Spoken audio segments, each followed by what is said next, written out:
Ladies, I don't know if you're like me, but I like my conversations like I like my drinks. Straight, no chaser. Is that job killing your soul? Well, it's time to leave that cubicle farm and dump that job like a bad ex-boyfriend and leap into entrepreneurship full time. I am Linda Otterbridge, your host of the No Plan B Entrepreneur Podcast, where I interview fierce lady bosses who have pursued their dreams and did so without a safety net. Welcome to the No Plan B Entrepreneur Podcast. Well, hello, Miss Francheska Fancy Felder. So glad you're here joining us today at the No Plan B Entrepreneur Straight No Chaser podcast show. Welcome. Greetings. Thank you for having me. Well, I am just so glad you're here. I'm going to take a deep breather because it has been a morning, girl. Look, I need to be doing the same. And I just realized I wish I could show my shirt more because I have on your shirt. Get out of here. Look at you. Yeah, I was like, and so I forgot that, whenever I'm on my computer, you can't see it. But I love it. She has on the No Plan B. Look, the No Plan B. The entrepreneur. See, I do so much stuff I don't know. The Entrepreneur Blueprint. I got what it takes. Entrepreneur Motivation T-shirt. Yes. She is wearing the shirt. Yeah, I love it. She's so cool. She had the shirt on the show and everything. I said, look at her. Anyway, that's why she's a special guest today. So let's get going. I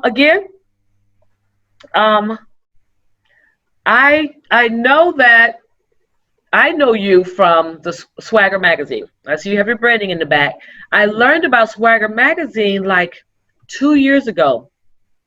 Yeah, about 2 years ago. Because Jamil, he was posting heavy on the social media channel. He's everywhere. So I said, what is this SwagHer Magazine and stuff? So that's when I started, going back and forth with him and asking, to be a brand ambassador. And I think a couple Hasu members, Look a Sister Up members, purchased some ads. And I just purchased one not long ago for something coming up, I think in June, July. So that's how I learned about SwagHer. I said, I just want to be a brand ambassador because I know our ladies will buy some ads and I just love what you're doing. And so that's how I learned about SwagHer Magazine. And I think last year you guys had something going on for a month where you have entrepreneurs come in and do a segment on Facebook Live, and I did disruptions. So I did something on disruptions, business disruptions last year. So yes, I've been following SwagHer and all the stuff you guys do and just love the magazine. You also have a podcast show. I know that much. And you have other stuff that I am not aware of.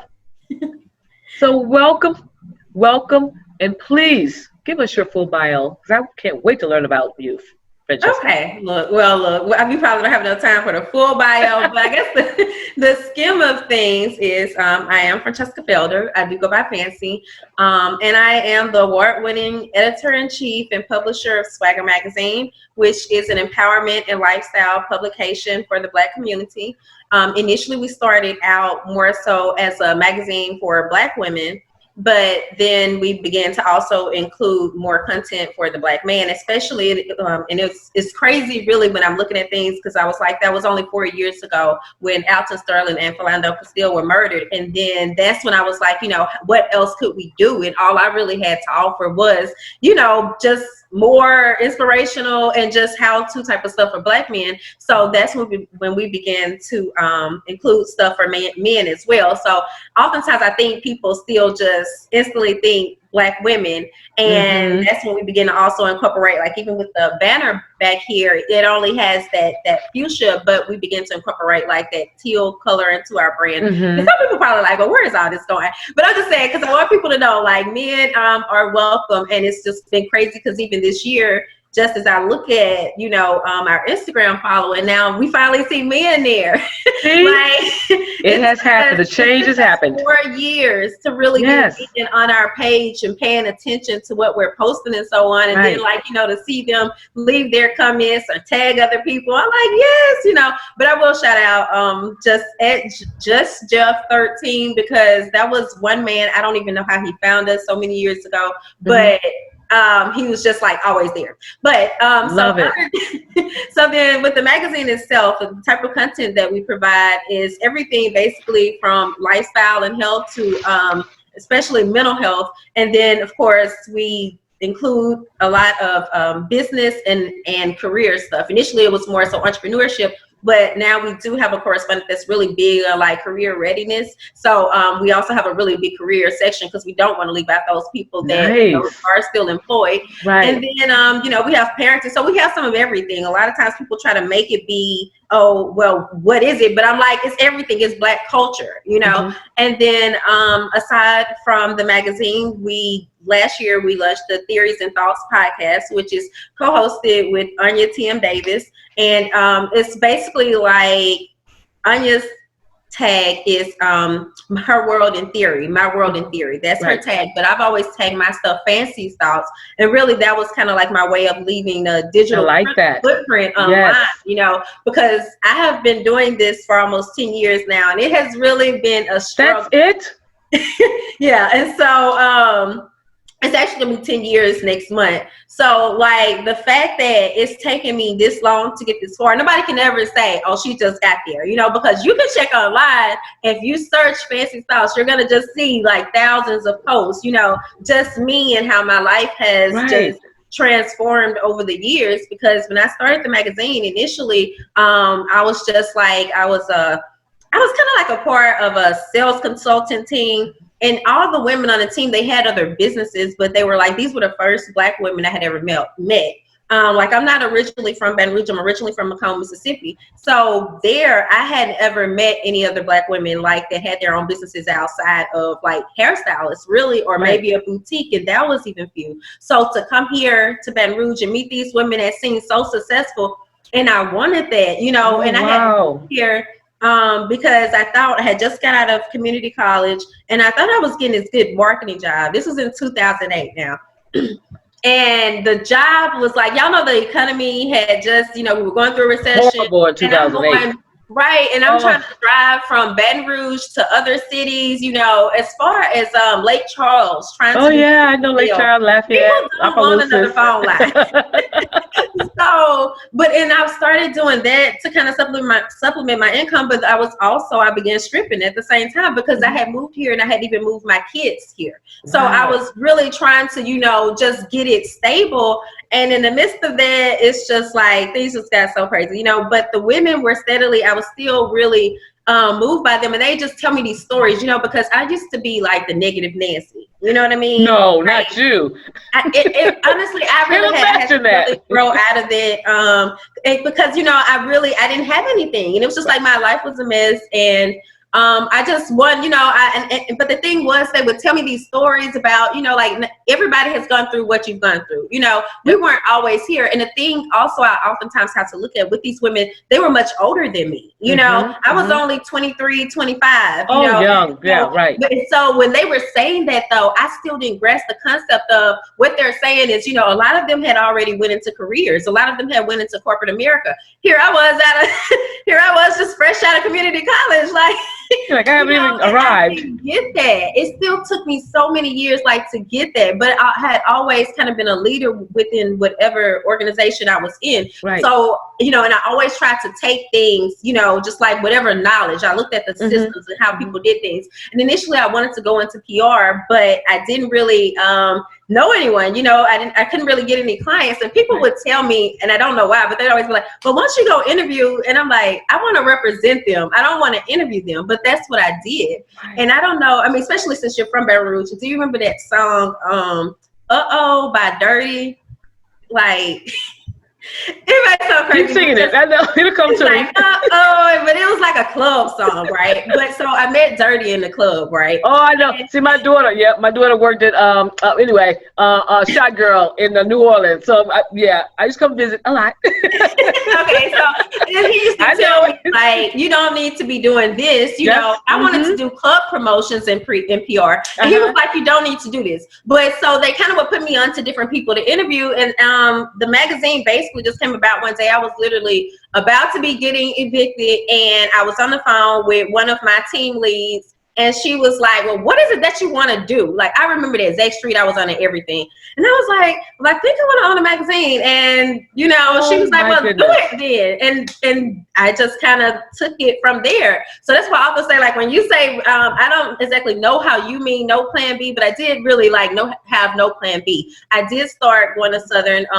I didn't finish there, so I have one class left, which is crazy long of a story. But my point is, so I did that, but I was also working in restaurants, you know, and other little jobs. I left the club after about 2.5 years because I always knew that I didn't really belong there. Mm-hmm. And it was really conflicting trying to have something for Black women because I wanted Black women to know, like, those stories that those other women were telling me. I wanted them to know that there was something else more out there, you know, because I was just so amazed. Other people probably already knew this, but to me, this small town girl, this was like, oh my God, like, in Macomb, Mississippi. I know Macomb, Mississippi. So yes, right. Small town. So that was kind of like, and that's really still been the whole, you know, mission behind the magazine throughout everything, but also just allowing me to be able to tap into my creativity and then also still be able to help other small businesses, you know, throughout the process. So I've been learning a lot as I go, you know, and I think oftentimes, like, even just how you said that you ran about us, it is through our VP of marketing, Jamel,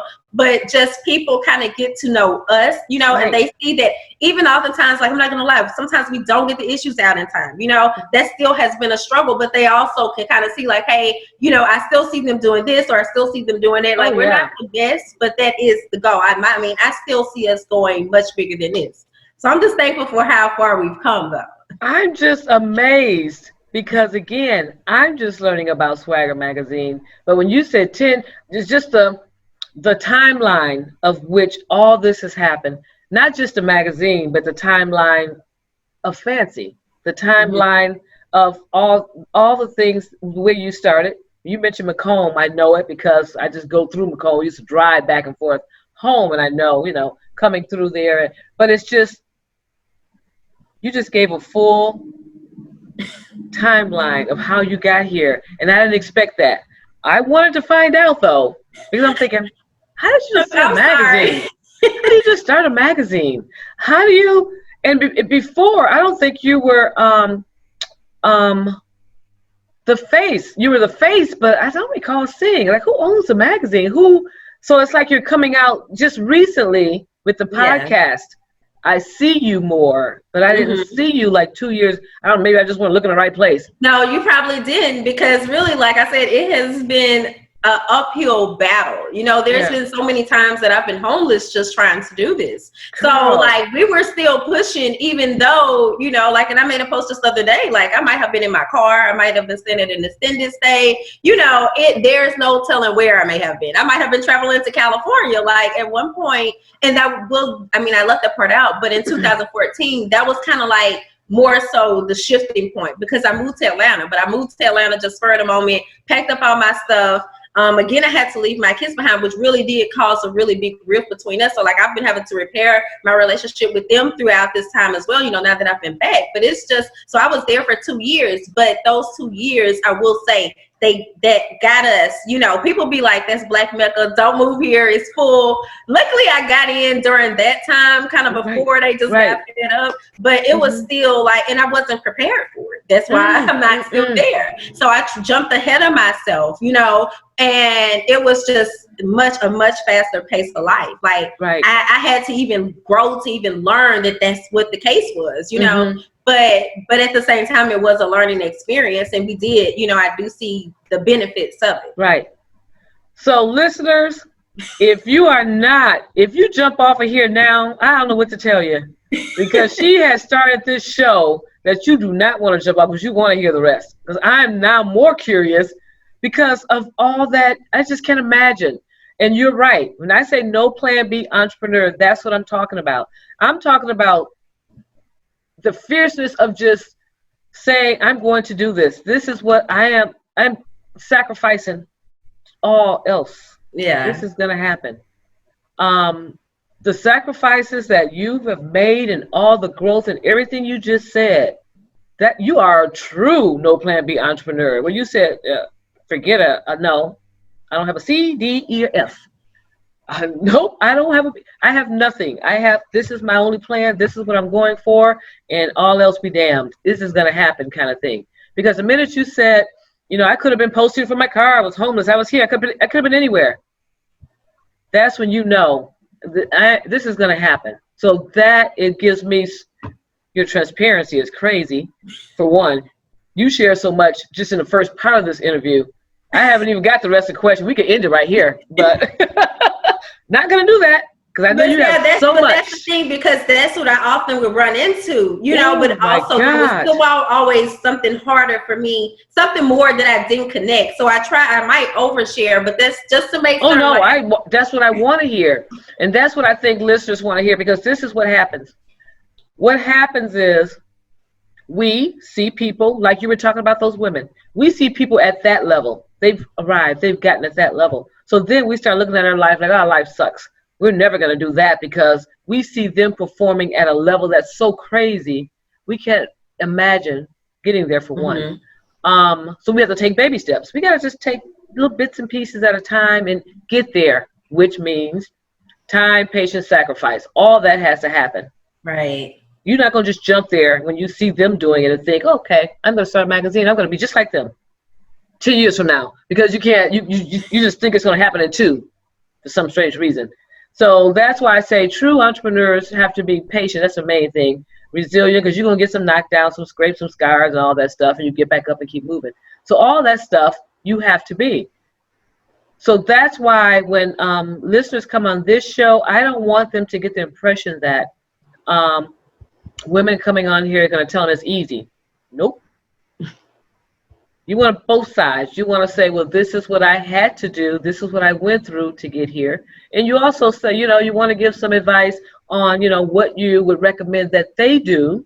Because like you said, you moved to Atlanta. You weren't ready for that. They were just on a level that's just crazy. But you did it, though. You did it. So you want to be able to share those things with listeners as well, because it's not going to be easy. When you jump off of that plank, you leap into full-time entrepreneurship and say, no plan B, I'm not going back to the 9 to 5. You better be ready, because don't fall and then go back to the 9 to 5. You're going to get some of those, you're just going to have to. I've done that, you know.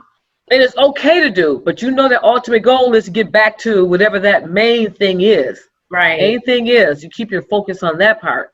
But all the stuff you're talking about is a true, transparent story of all that it takes to be a no plan B entrepreneur. And you have some stories to share, because again, I'm the listener. Remember, I still work. I'm just laid off.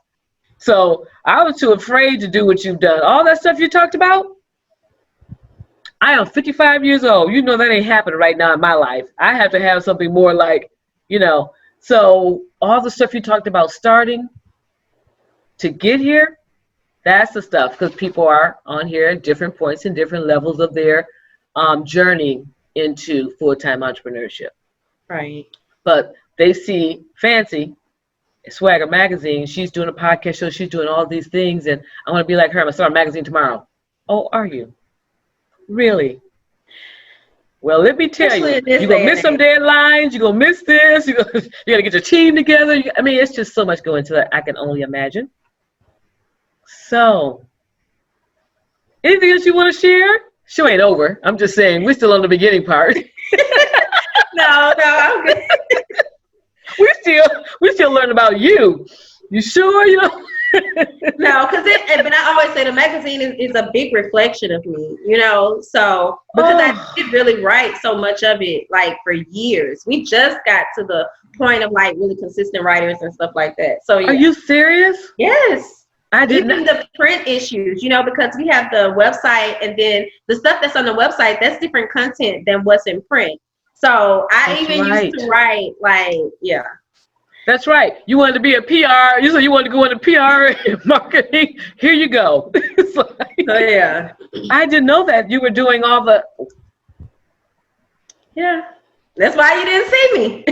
I know. I'm just coming out now, but I was always behind the scenes, making sure all this stuff happened. I understand that now. I was wondering why. I said, who is the face of the magazine? Where is she at? Who is? Yeah. busy putting it together and writing and getting. Okay, I understand now. Listeners, stay with us because I can tell you this is going to be an interesting one because, yeah, she answered my first question. That was going to be my first question. What made you take that leap in becoming a no plan B entrepreneur? And boy, did you tell us. Oh. You are serious. I love it. Did you like, I don't know. Okay. I'm just going to tell us more about the partnerships because that was going to be my next thing.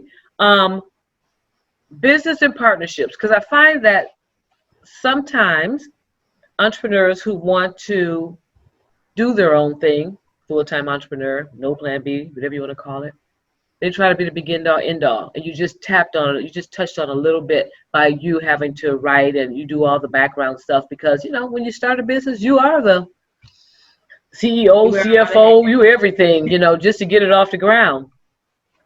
But you did mention the podcast show that's new and a co-host. Mm-hmm. So tell me more about now that the magazine has been around for a while. What partnerships, collaborations, things like that you have going on at this time, and how beneficial do you see that being for your business at this stage? Okay, now I guess we're starting with theories and thoughts because it is now a partnership. Initially, Anya was the magazine manager. So, yes. But now that she's like doing her own thing, she has her own brand. So it is a partnership. Of course, that is beneficial. We were friends. Like she was with the magazine, and then we really got to be friends. And that's kind of like that's really something that's significant to me because as crazy as it sounds, like to have what was once a women's magazine, I don't have a lot of women in my life. So we did get to the point where we had a really big disagreement. Mm-hmm. But at the same time, I feel like it's all just our whole relationship has been so crazy. I'll just go back to this. When at one point she was working with another magazine, even when she was doing being a brand ambassador for us, and I told her I was going to steal her from them, and it was going to be like Suge Knight, and she'd come work with me. And that's basically what she did. So we had like a lot of really good moments, and it was always like she was just how you look at your strengths and your weaknesses. And on my weaknesses, Anya was right there. So, wow. But then at the same time, like when we had the disagreement, of course, I was like, oh, I wanted her to come back. I think even still she wants to come back. She is still with us more so like as a brand ambassador. But I also realized, she's a boss herself. You know what I mean? So I kind of almost feel like some things occur so that she could be able to go on and be great herself. You know what I mean? So, and it was hard, it's still to be hard at times, but that is, when you really do care for someone, I do believe in letting people grow for one and being themselves. So that's really important to me because I know I want people to be that way with me. Mm-hmm. So that's one partnership. But then I'm trying to think outside of that, we do we have a lot of media partners at this time. So like with our media partners, basically, even though we are one of the bigger publications within the South, like there's still people that don't know about us, So it's really good to have other outlets and like we kind of combine our audiences. So we promote them, and they promote us.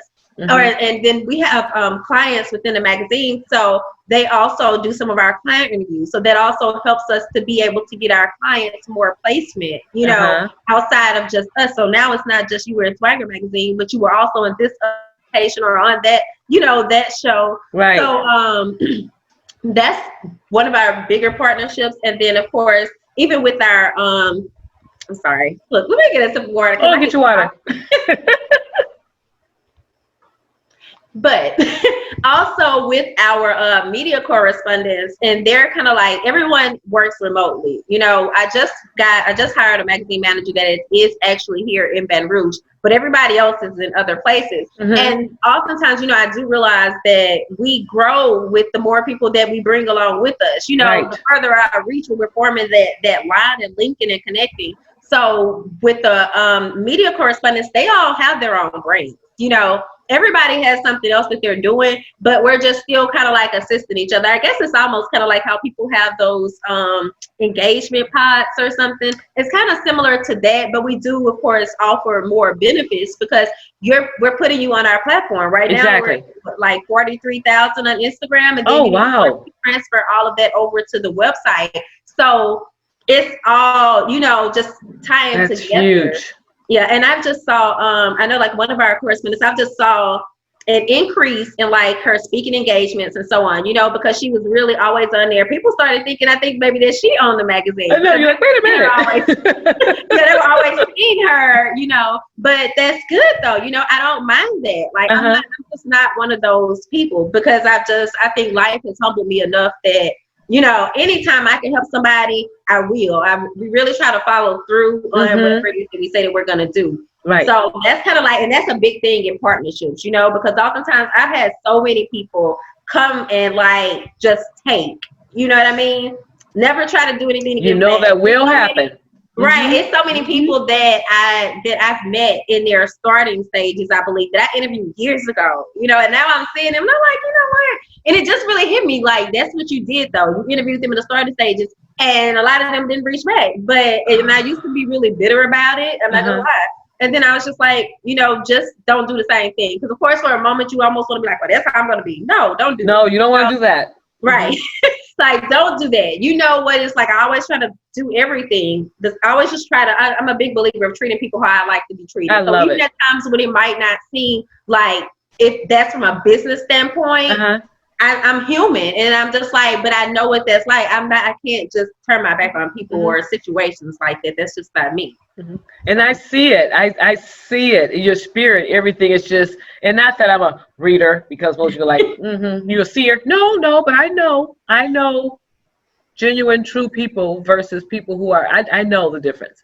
And you can just see it, just everything you're saying and just talking to you before the show came on. You know, I really should start recording before the show comes on. I give you the outtakes. I just thought about that after the fact. That's what behind the scenes. Behind the scenes. Yeah, so I should do that, especially with my Patreon page, so people want to see all the stuff we talked about before we get on. So I may have to start doing that.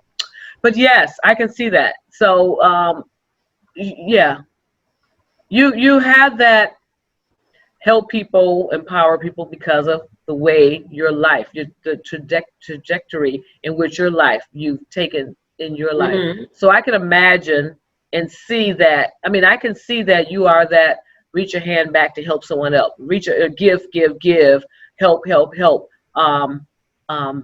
person that knows that I'm going to help you so you can do better because again, you've been there.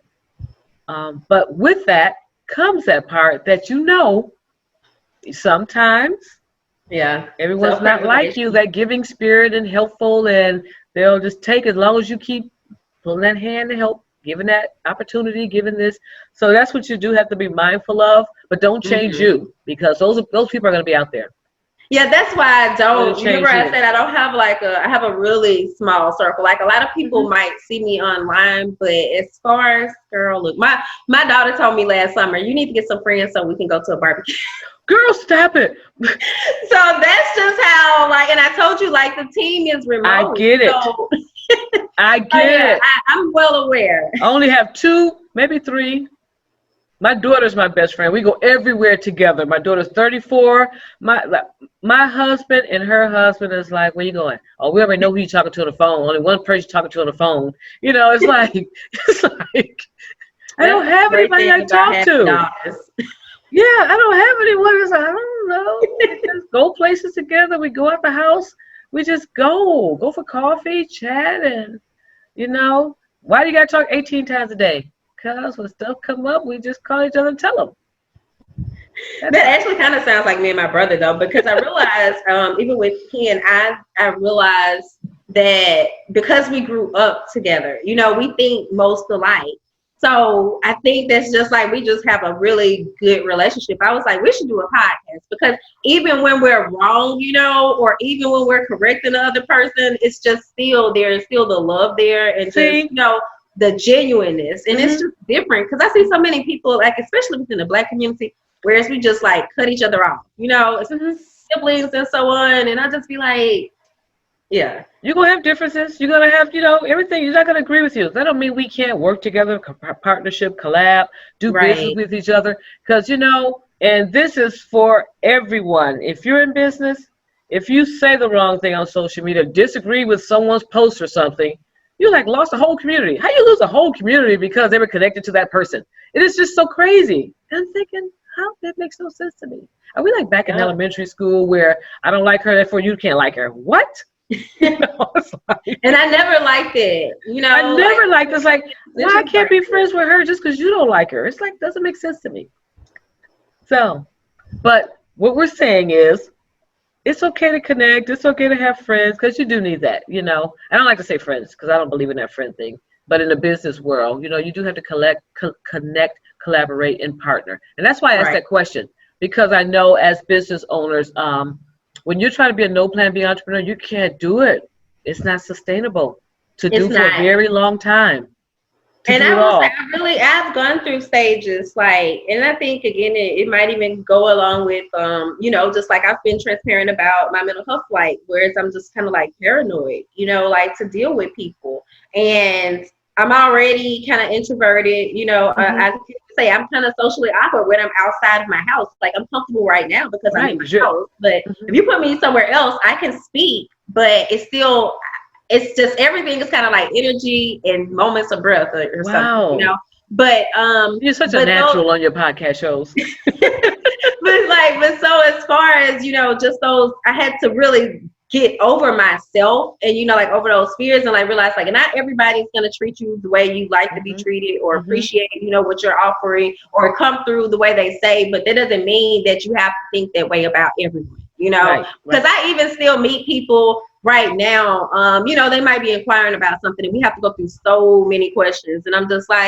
if this was, and I don't know his last name, but the guy for Essence or somewhere else, would you do that to them? But, and at times I just have to be but you know what, at the end of the day, just be polite, still treat them right, because then they can look back on that situation and say, hey, even though I was very skeptical at first or whatever the case may be, but yeah.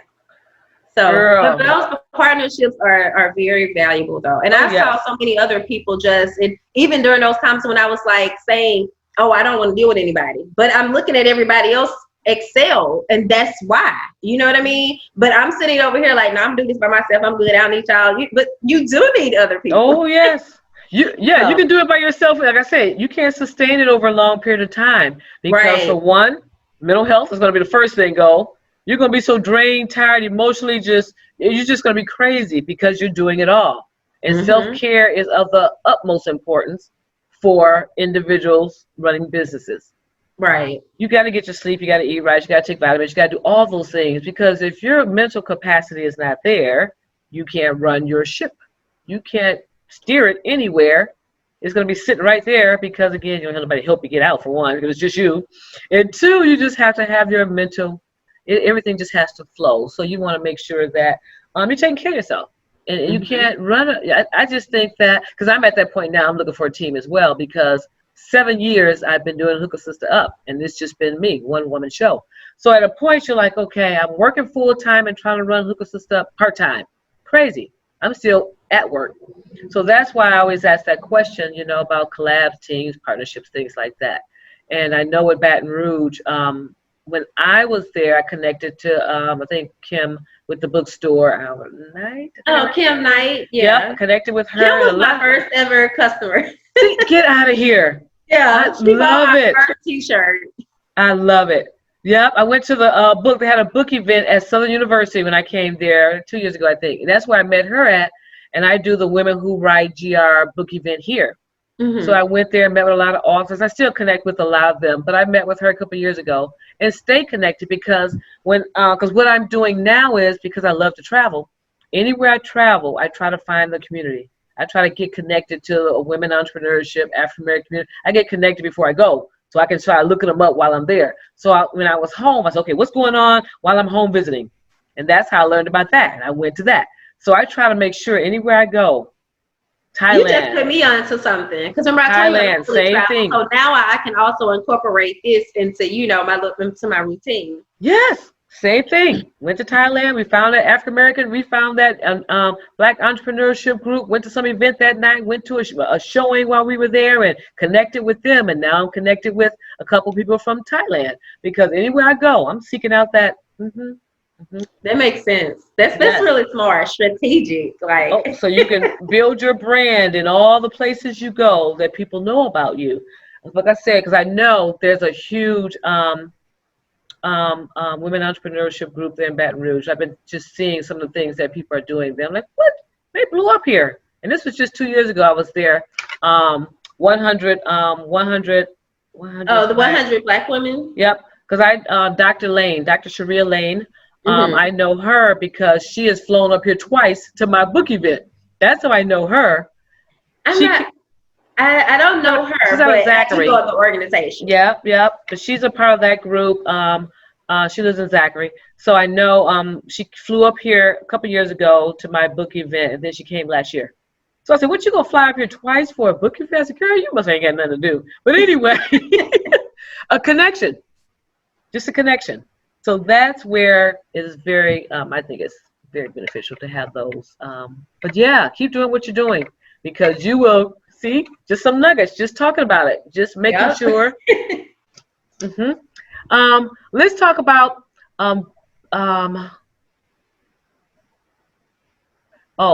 let's talk about, I have so many questions here. I'm skipping over stuff only because we've talked about so much that I may not have to talk about it again. We'll talk about this. What is your lowest point? You talked about some, mental health things and issues and, just from your growth and things of that nature. But as a no plan B entrepreneur, you have not been into a 9-to-5 cubicle farm environment.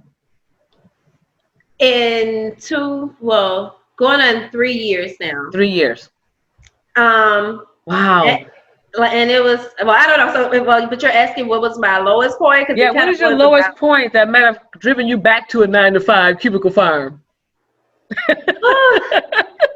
I always like to hear those stories because everybody's smart. You might be a no plan B, but what is that lowest point where you said, I gotta get out of here and go back in? Girl, look, because it was really low. And it was again, you know what? It was again 2016 because that was when basically in 2016, I left Atlanta, supposed to be moving to California. And the guy I was dating was supposed to be coming. Like, he told me to go ahead and go, and he'd come. And then he didn't come. Like, he broke up with me. He dumped me on the phone, like, the next day. And I had driven across country with this girl that I didn't even know. We ended up basically, like, in a grow house. And girl, this listener, she is serious. Okay, go ahead. I'm sorry. So basically, I had to work my way back from California to Mississippi because, I didn't even have a place to go back to in Atlanta. So when I came back to Mississippi, of course, my kids was there and they had been with my mom and she was just kind of like, what you gonna do? Yeah. And my mom is like, she's a numbers person. So the whole time, it was like, it really, I'm not gonna lie, and again, I did just post about this the other day because I didn't know at the time, but I really think I was like struggling with PTSD because the guy was abusive there in that house. And at the same time, I have her in my ear now that I'm back home and I'm supposed to be having some type of comfort, but it's just like, okay, so what you gonna do? You got to get a job because you got, and give me time to get my mental capacity straight. It's like, right, but she that didn't even cross her mind, and again, I would just sit and just cry to myself all day. Finally, and then, of course, there was the whole, like I said, the Philando Castile, Alton Sterling, like that put me in a whole nother mindset because now I'm kind of just like, I don't even know, it was a Black man that treated me like this, but do I even still want to bother with this? Do I even still want to bother with any of this, really? And I ended up, I was like, God, I really don't want to get another job. But I saw this guy posting for a position he was about to open an electrical office here in Baton Rouge. And really, I just kind of like shared the post, like, I'm good. I don't need no job. But in case one of y'all want this job, I don't need no job. I'm good.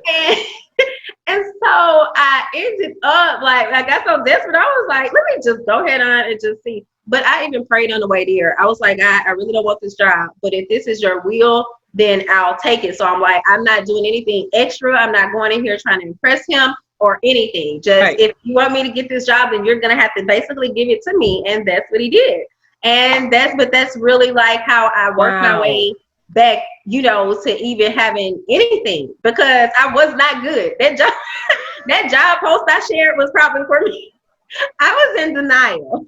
So I did what I had to do, but I was not good. but that was like, so what I ended up, that's basically how I ended up at my last job. Wow. But then, and how, you know, I did get to the point I was like, okay, God, I'm gonna do this, but I'm gonna do this for a year.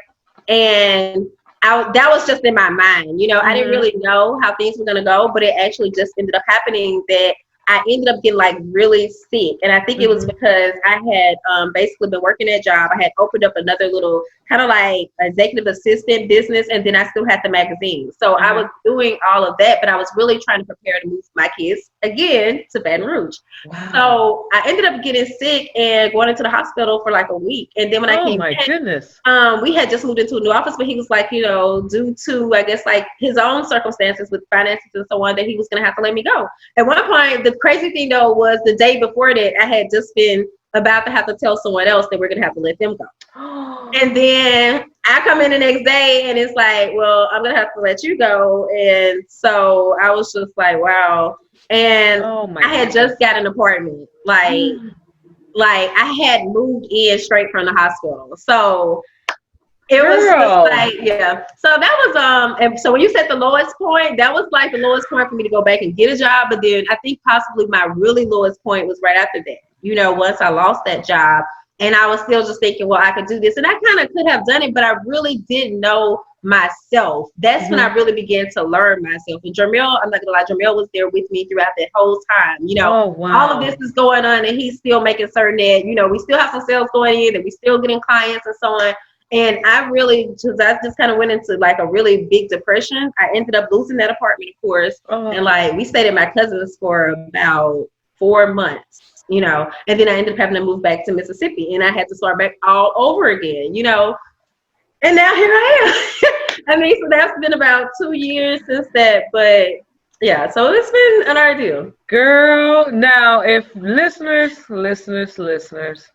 if y'all think y'all can't make it through, now y'all hearing this story. This girl, you have been through some stuff. We see that pretty SwagHer Magazine banner and the beautiful, all the colors and all that. That's what I like to hear, the story behind the story. Tell me how your business started.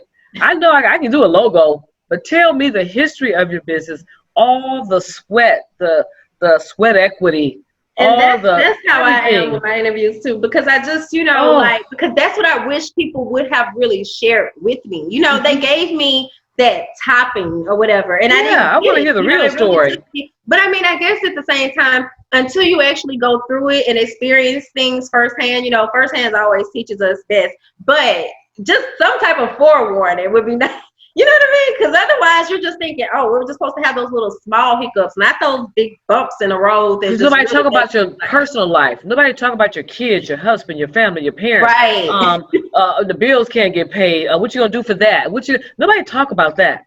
You know, and that's why when I said the no plan B entrepreneur, straight no chaser conversations, that's what I mean. I want to hear that part. That's why I said, give me a low point. I want to know what that was like. You know, because everybody's low point is different. So that's why I asked that question, not just, you know, give me some challenge. No, your lowest point. I want to know what was that point that was like, forget this. I got to get off this no plan B stuff. This dream, I'm just going to kill this dream and start another day. But you stop, start. You picked it back up. You fell back. You came back. That's a true. That, and you never let it go. When you said you wanted to have your own magazine, look at all the stuff you just mentioned for it to get to today for what we see. But I think even so many times I often say, like, I think I was supposed to be a witness to a lot of things. You know, I'm supposed to have gone through those things. Like they did. I'm not gonna say they didn't break me in a moment, but they didn't completely break me. I think that there's a purpose to all of that. And I don't know if that's just kind of like what I tell myself to keep going, but it does give it more purpose. You know, when you look back on life and you're trying to understand things, it's like, well, that makes more sense. But people need to hear your story. Yeah. People need this story. Oh my God. Anyway, I don't even know. I'm just stuck now because I know when I ask that question, that's what, I just know I'm gonna get some story, but people need to hear that. That's what people need to hear. And thank you so much, Fancy, for being so transparent today. And some people are not willing to do that. They don't want it because they know it's a podcast. It's going to be everywhere. So people are like, I better not say that. No, I better not say this.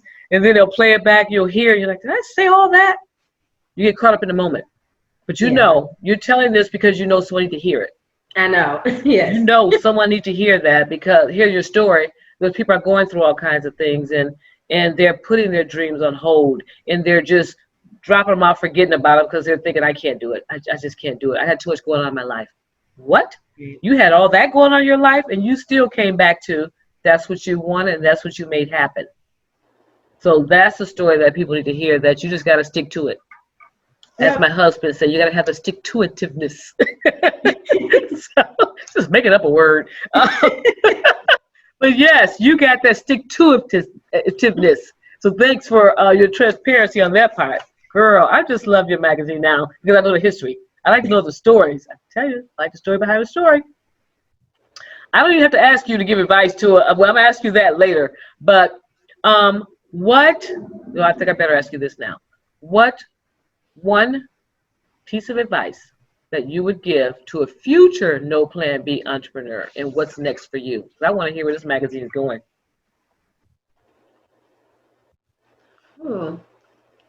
I think we just kind of said it. You gave lots of nuggets, didn't you? You don't need no advice. You gave lots, didn't you? You just have to stick to it if you really want it bad enough. It's not just going to come.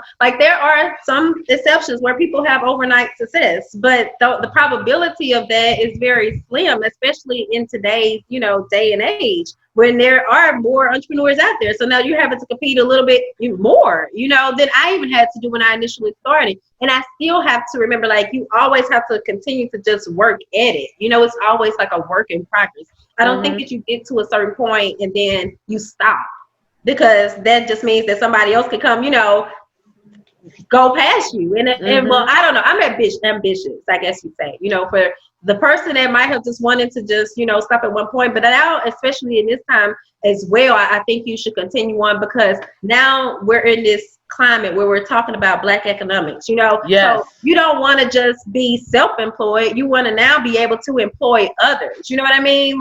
Provide jobs and so on. So that's kind of where I say, that's why I say you don't stop with it. You just keep going, but yes. You have to know that there will be obstacles, but again, you have to decide which is more important. There you go. The biggest priority, top priority. There are your nuggets. I hope you wrote them down. Well, you ain't got to write them down. Just go to replay. Download, subscribe. Just replay. But I will have all these in the show notes because, I'm writing down the highlights. But what she said, if you missed it,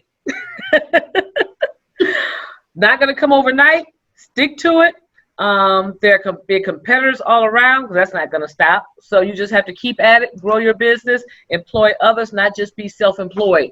Goal is to grow, not just be self-employed. And I love those because I think people do think it's going to be I'm going to be an overnight success. Why? Because we sit there and watch Instagram all day and see people, the Kardashians or whoever else, they're overnight success. How many times do we go on YouTube and watch all these media mentors and think we're going to blow up like them because we see where they're at? Because we don't know the backstory. And that's what they say, that's naturally within us to want, to want to go the quickest route, yes. Or whatever. But there really is no quick route. You heard it here, because Fancy just told you. So don't act like you don't know. She told you there is no quickest route, people. I don't care how. Yeah, but I know this person who. No, you still got to work. You got to work at it, because Fancy just told you why you got to work at it, because there's competitors out there. Social media is just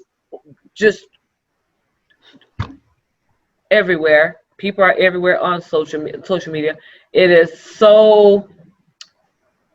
It's just overwhelming right now that you have to put it this way. You go on vacation for a week and you think you're going to get off of social media. Oh, I'm enjoying my vacation. I'm going to take my month's vacation. I'll come back when I get back. Who? SwagHer, we don't know what, we ain't seen him in a month. They got a new magazine out now. We following them now. So if you don't think you have to remain relevant, I'm big on this relevant thing because it is what it is. I went to Thailand. I don't care if I was gone for 10 days. I was showing pictures in Thailand. Oh, I'm here. I'm eating this. I'm doing this. No, I'm not going to disappear for 10 days. And y'all be like, we got to now refollow you. We ain't seen you in 10 days. I've had that happen. Girl, you know what I'm talking about. Fall off the earth if you want to and think you're going to come back and your followers be to found a new boo. It is a relationship. It is what it is. It is a relationship, and it's out of sight, out of mind. And I talk about this with my relevant thing is when I talk about being relevant in your business, I liken it to dating. Now, you date someone, you go on vacation, you ain't there, they find a new boo. Out of sight, out of mind. That's how your business is. You disappear, your audience, your followers, your tribe, whatever you want to call it, you disappear on them. Out of sight, out of mind. They don't know who you are. You're like, well, I found somebody else to follow now. We don't have that kind of relationship. You can just disappear on me and come back and think I'm still gonna be sitting here waiting. Now you know. And yeah, because we live in also, I mean, just a friend and I were just having this conversation. We live in a, you know, like today, again, everybody, even when you said that about social media, for one, I thought you were going to talk about how, you know, everything is about aesthetics and so on, you know. Yes, talk about that. That can play a part on our mental health. It also makes us, you know, it kind of breeds comparison there. Right. But then there's also the fact that, to me, and I oftentimes, because I do struggle with the whole, like, SwagHer might stay running, but my own stuff, you know, like y'all might see me, y'all might not. Sometimes I just get to the point where I'm like, you know what, I don't feel like sharing all my stuff with y'all. But it's so crazy because it's like you have to, you know, like if you aren't, then they aren't going to forget about you. Like I came back not long ago from a social media fast and it was like, dang, where my followers go? You know, so I totally get it, you know, and I was like, dang, y'all just moved on. They do not you know, care. like y'all knew I was like, I mean, how can I work and still, you know, show you that I'm working? I think it's crazy that that's kind of, you know, but that's kind of demanded of us almost in this day and age. Like, I want to see your results, but I also want to see you getting to them. Like, which one you want? I know, girl. Let's just get a camera here and yes, no, you're your own reality show. You're your own reality show. It is what it is. And I hate to say it is what it is, but you are. Once they're following SwagHer, they're following you. You fall off, they fall off SwagHer. So it's just like a hand in hand. So, and because you're really out here now, because you've shown your face, you've been behind the scenes for a while. Now that you've come out here and you've shown your face, they want to see you now.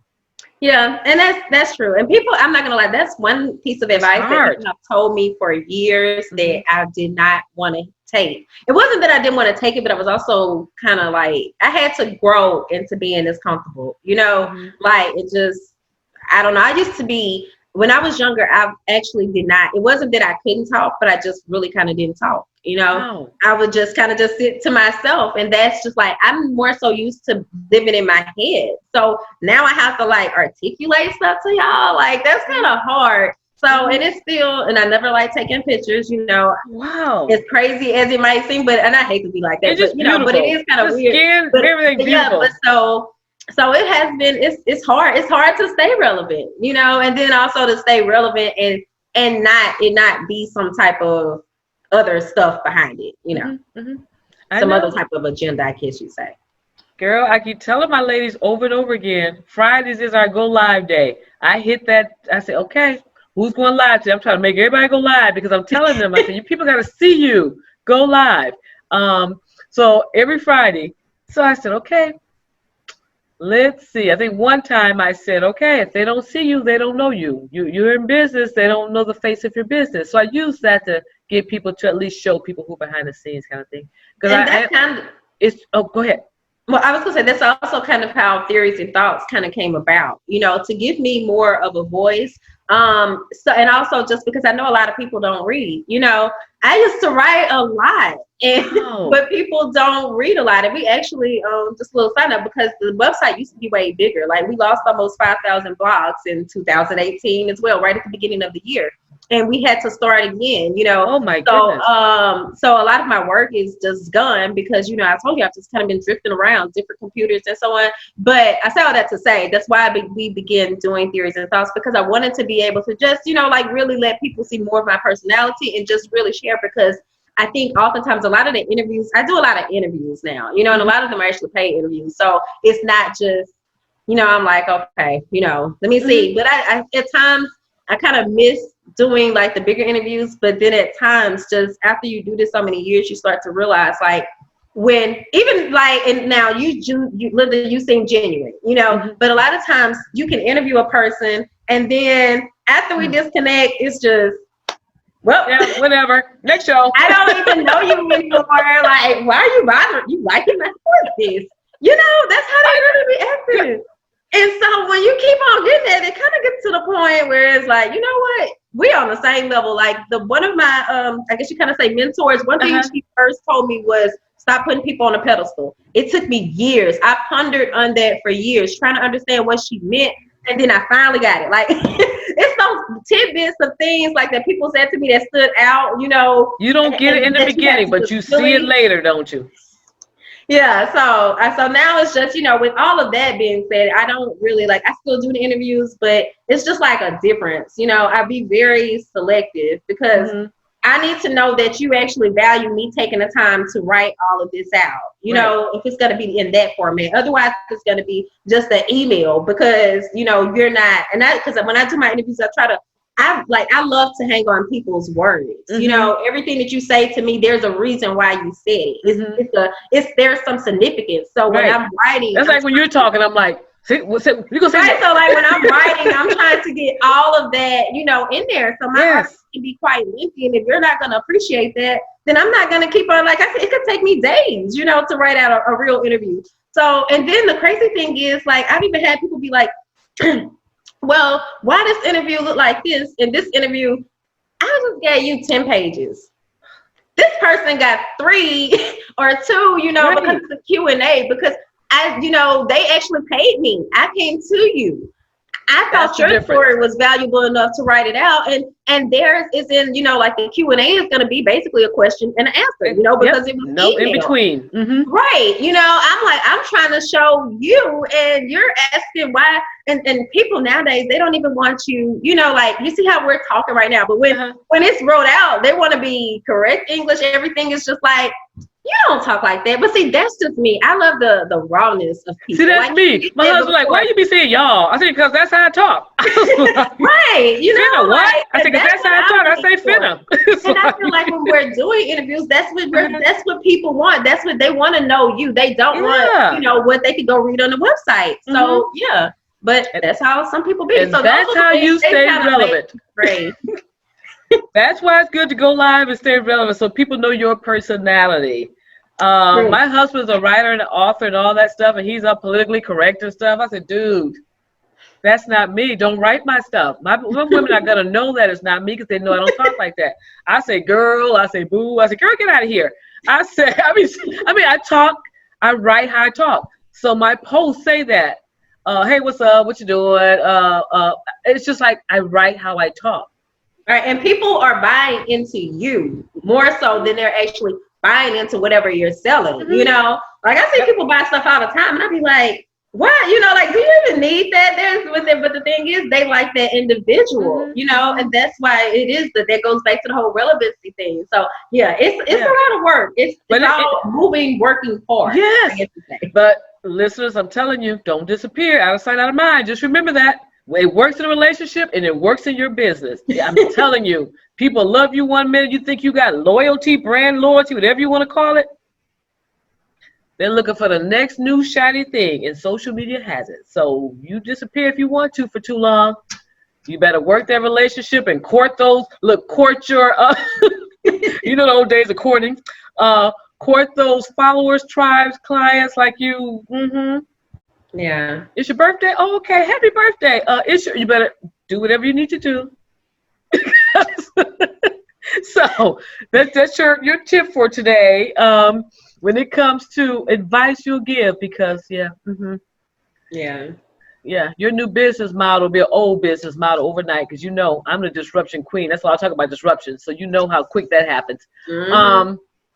But yeah, so let people know what's next for SwagHer and where people can find you. Let's wrap this thing up. Much as I hate to. So we are actually working on our next issue right now. And the thing is, like, I know it's not going to be ready directly by July 1st, which I really hate because that is our 10th anniversary. But I really wanted someone that was going to be like significant for the times. And I'm not going to lie, like we've had so many different cover ideas, reached out to so many people, and then it's and then also, again, I'm looking to see, does this person appreciate the fact that they're on the cover? Because let me tell you, people don't appreciate that anymore. So, like, just a given, huh? Wow. I do know how many covers with people. The person may have never even shared the cover, never said thank you. Like, really, I've experienced all of that. So that's why I know, like, hey, you that is huge. Right. So, but we are working on that issue, and it is going to be called The New Normal. And basically, like, we have our new media correspondents that are coming in, so you all will be seeing more of them. We have our new magazine manager. Her name is Christina. So if anybody reaches out, like, she might be who you would reach. Okay. And then I don't think what else. So with the issue, though, with the release, I know we're also going to be trying to do other stuff, like just a little celebration of the magazine in the 10th year and so on. But it'll all still be virtual. And that's kind of, well, and I mentioned that, we do have our office space that we're going to be working on. So really, like, we are almost entering into a new chapter. And where I'm trying to, like, I'm at a stage where I'm having to train other people a lot more, and that's kind of new to me, but that's kind of like, so that's why some things are being staggered out. But I do see good things ahead, and I'm just amazed at just how God can bring, so many things full circle. Like, it all seems crazy when you're telling it, but hey, then we got to this point. Then we get here. So, yeah. I mean, you got a team, a new office staff, the new normal. I like that. So everything you've said into 10 years, and to look at it now from whence it began. And we're kind of in the middle of a revolution right now, the way I see it, so, like, just look at how, but I don't know. I'm a very spiritual person. And one thing that was said, right, as the pandemic and the quarantine started, they was like, a lot of underdogs are going to be moving up. Like, this is the shift. You might have never had these opportunities had we not gone through this time. And I just really, I don't know. I didn't know if that was true for me, but I was just like, I got to be within the number. So that's what I've been working towards, so. And take advantage of it. The pandemic is a sad thing. It's lost lives, and the whole COVID, everything. People are losing lives, but what I can't even say it. What entrepreneurs are saying is this has been an opportunity for them to pull back, meaning leave the workforce, lay off. It's been a bad thing for families, kids being out of school, things of that nature. But it's also been a good thing because you now have to pull your own self up by your bootstrap, as the old saying goes.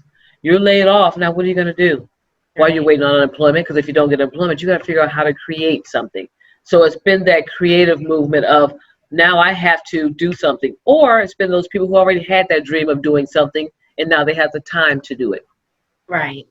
And the money, because of all the stuff with the money they've been giving for unemployment and the extra money and people who are making. I didn't get any of that. Girl. Look, I said, even when I look, and I don't, knock anybody that did, but I'm just like, dang, a lot of people did come up throughout this time. I was not, one of those, but I just pray that, that they do use it wisely and make it. That's what I said. Put it in your business, stocks, whatever. This is your time to come up whatever level you need to come up to get your business started and not just go shopping. So that's an opportunity that was given. You hope that people use it the right way to come up. It's an opportunity for them. Those type of things have been the parts, as you say, the shift, the opportunities to, start that business or take classes or whatever you needed to do with that extra money. So those are things I find that's coming out of this. So I've been hearing great things from people who have been given that opportunity, to do. I've just been given an opportunity of time, and I appreciate it 100%. My time has been given back to me because I don't have to go back to the 9 to 5. So the layoff has been a beautiful thing for me because I already had 10,000 businesses or things I wanted to do and relaunch my podcast. So the time has been given back to me. And again, being 55, That's more valuable to me than anything right now is time. And That's what I say need. to me, that is the most valuable thing there is. That's what I need. Give me time, and we're good to go. So, where can people find you? Instagram, websites, and I'll put it in the show notes as well. But yeah, okay, because I was about to say, I realized I didn't tell you that, but they can. Well, the website is swagher.net, and it's SWAGHER.net, not .com. Also, we're on Instagram at SwagHer Magazine, all one word, and then there is the Facebook, which is SwagHer. And then for myself, everything of mine is listed as Fancy SwagHer. I think even if you were, well, if you're looking for me on Facebook, it's Fancy to Go Getter. That used to be long story. But anyway, and then for theories and thoughts, though, because we have really been adding a lot of great content to our YouTube. So theories and thoughts is also on the YouTube. It's also on the SwagHer Facebook page. But then if you like to listen, you can listen to us on Spotify. And for some reason, it seems like I can't find us in iTunes, but it seems like we're showing there for some people or something. But you can definitely check us out. And Theories and Thoughts airs every Tuesday night at 7 p.m. Central Time. We do record live on Facebook if anybody would like to tune into a broadcast. And then the website, I mean, we update it daily, and you can look out for the new issue. We'll be, of course, we sell it through the website, but then we also sell it on other mediums as well. And we'll have a digital issue that. Oh my goodness. Issue. Yeah. So. Well, you won't have to go far to find her. She's everywhere, as you see. Look, I might need to just 6 different places. Oh my God, girl, please. But the most thing, you know, if you follow the magazine, basically again, like you're gonna be seeing me throughout. So you know. So what she telling y'all is, she is not out of sight, out of mind. Look, you will not be skipping around talking about where she's at and I don't see her, so I'm moving on. Nope. She just listed. She gave 7 or 8 different places she's at, so she is easy to find. So if you jump on, find her, follow, share, all the above, because she just told you guys what's coming up, so you don't want to miss that. You don't want to miss the 10th anniversary. You don't want to miss the magazine. You don't miss any of that. So make sure you jump on, follow SwagHer Magazine. My God, girl, thank you so much. Hello, thank you. I'm sorry. I know I am kind of long-winded, but my story, all of it is just. Girl, long-winded is good. Find somebody chop this up. But I appreciate it. Actually, you're like my first interview that I've done in a while. I am trying to, so even with you saying this about relevancy, I'm like, okay, God, you want me to hear this to make certain I keep going after this, because I will slack off, you know. So yeah, so I'm gonna make certain I stay on it. Look, you just inspired me in a way. You put something into me. You're like, hey, thank you out there. Girl, stay on it. Stay relevant. And the other one, when you travel, what's the other one? Travel, you make connect with the people, with the groups ahead of time.